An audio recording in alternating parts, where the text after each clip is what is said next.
दोस्तों central bank यानी कि आरबीआई ने ई रूपी को लॉन्च कर दिया है 1 दिसंबर को।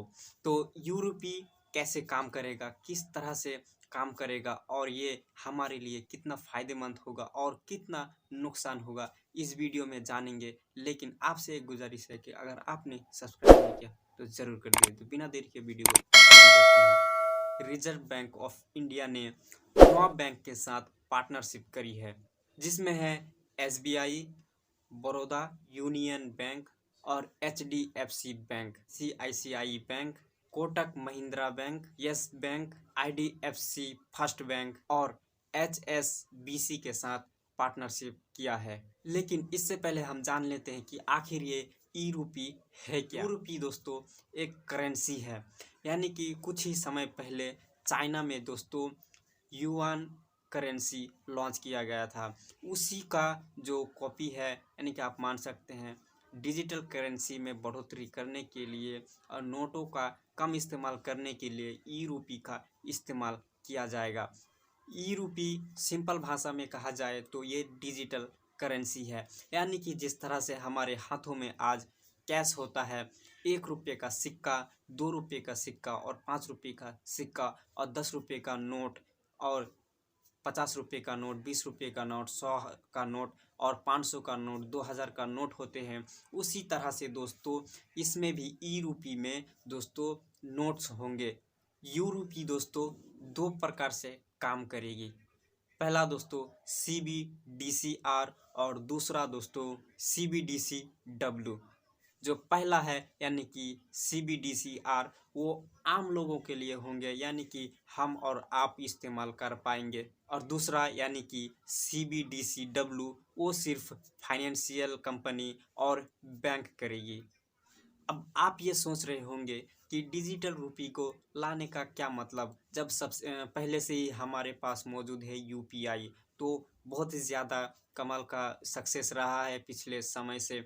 यूपीआई का जो ट्रांजिशन है वो बहुत ज़्यादा हो रहा है, और इसी को रिप्लेस करने के लिए गवर्नमेंट ने एक यू रूपी यानी कि आप कह सकते हैं ई वॉलेट लॉन्च किया है। अब समझते हैं दोस्तों कि इसका इस्तेमाल आप कैसे कर सकते हैं। यानी कि अगर आपको दूध का पैसा चुकाना हो या फिर आपको किसी किराए दुकान पर आपको पैसे देना हो, किराए का सामान लेना हो, तो फिर आप इससे किस तरह से पे कर सकते हैं।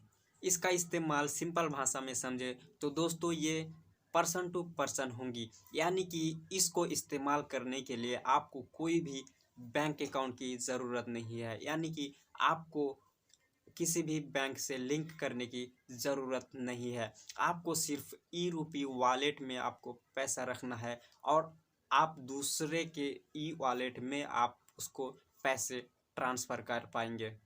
अब जान लेते हैं दोस्तों इसका फ़ायदा और नुकसान। कोई भी चीज़ हो दोस्तों उसका कुछ फ़ायदे भी होते हैं और कुछ नुकसान भी होते हैं। तो सबसे पहले हम इसके फ़ायदे देख लेते हैं। तो इसका सबसे बड़ा फ़ायदा ये होगा दोस्तों कि गवर्नमेंट को, जो आरबीआई है, उसको दोस्तों नोट छापना नहीं पड़ेगा। यानी कि धीरे धीरे जो दोस्तों हमारे पास आज नोट है या फिर जो सिक्का है वो बनाना बंद कर देगी और ई वॉलेट पर शिफ्ट कर देगा। और नोट नहीं बनाने पड़ेंगे तो फिर पेड़ नहीं कटेगा, और पेड़ नहीं कटेगा तो आपको पता है कि पेड़ नहीं ना कटने से कितना ज़्यादा हमारे लिए फ़ायदेमंद है।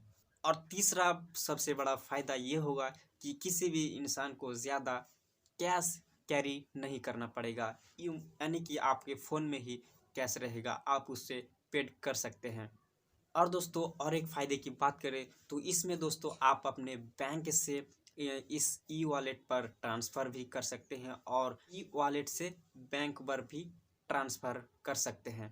अब दोस्तों जानते हैं कि आप अपने रोज़मर्रा ज़िंदगी का किस तरह से इन ई रूपी का इस्तेमाल करेंगे। जैसे आज हम कहीं भी जाते हैं तो हमको क्या है कि कैश कैरी करना पड़ता है, लेकिन जब ये चीज़ कुछ ज़्यादा फेमस हो जाएगा तो फिर दोस्तों हमें कैरी करने की ज़रूरत नहीं पड़ेगी। यानी कि हर एक के पास जो है अपना क्यूआर कोड रहेगा और उस पर आप उसको ट्रांसफ़र कर सकते हैं।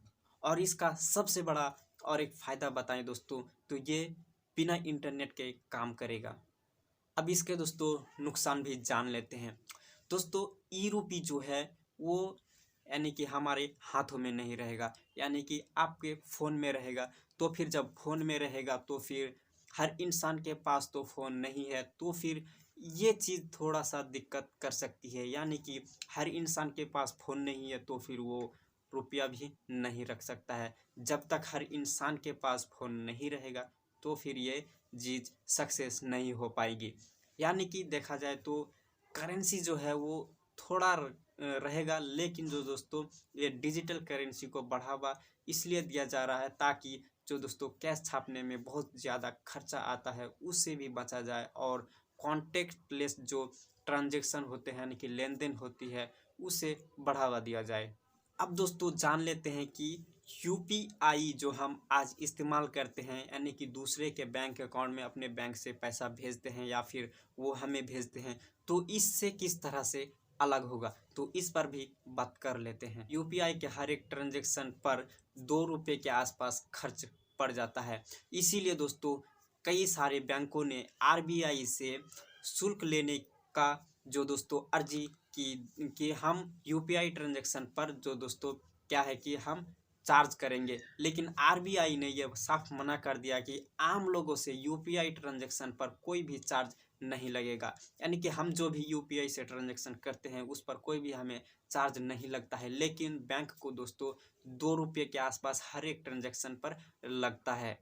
साल 2022 में दोस्तों लगभग 100 मिलियन से भी ज़्यादा दोस्तों ट्रांजैक्शन हुए हैं, और सोच ही सकते हैं कि आप इस पे कितना खर्च हुआ होगा। लेकिन इसका सब्सिडी भी देता है दोस्तों।